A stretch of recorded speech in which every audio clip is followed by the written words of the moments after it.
back to the state standards, and I know Andrew asked you about the process of writing state standards, but why are state standards so important? If we have national standards, why is it so important to have a state standards document to follow?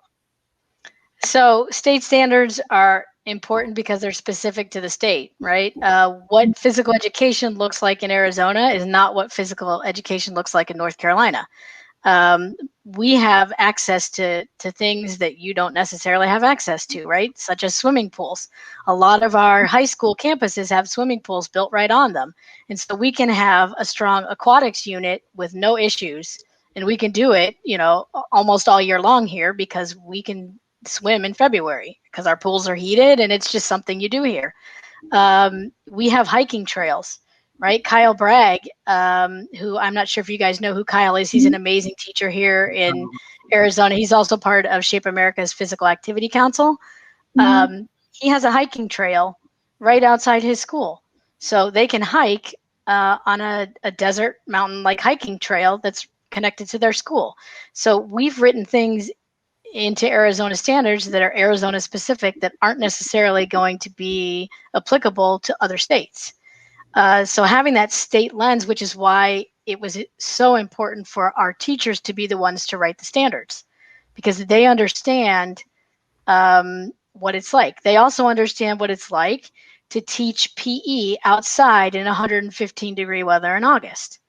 And to not have like water fountains that actually have cold water coming out of them because the groundwater is so hot in the summertime, that's not really an option. And so, you have to modify and adjust, and they understand that better than anybody else because they're the ones doing it. So having that state perspective is important. And then even breaking it down further, you as a district leaders understand what your district needs versus another district, because what Mesa Public Schools needs is not the same thing as what Red Mesa needs, which is on one of our reservations.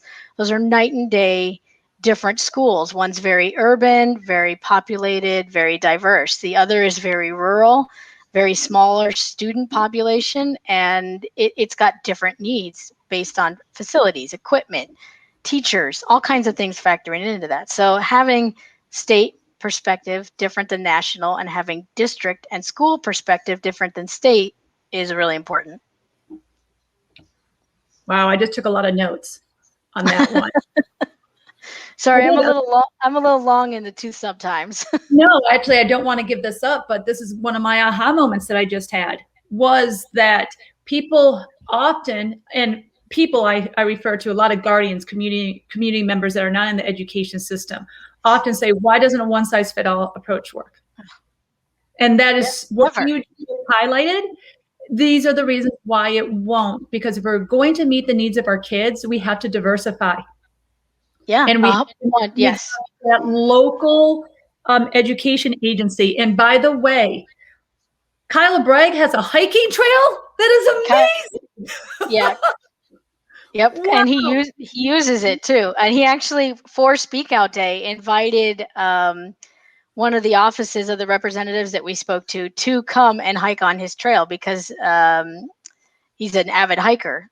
The representative is. And so Kyle's like, come on down to our school. Our kids would love to hike with you. So making awesome connections. Yeah. Wow. Yeah, so that's fantastic.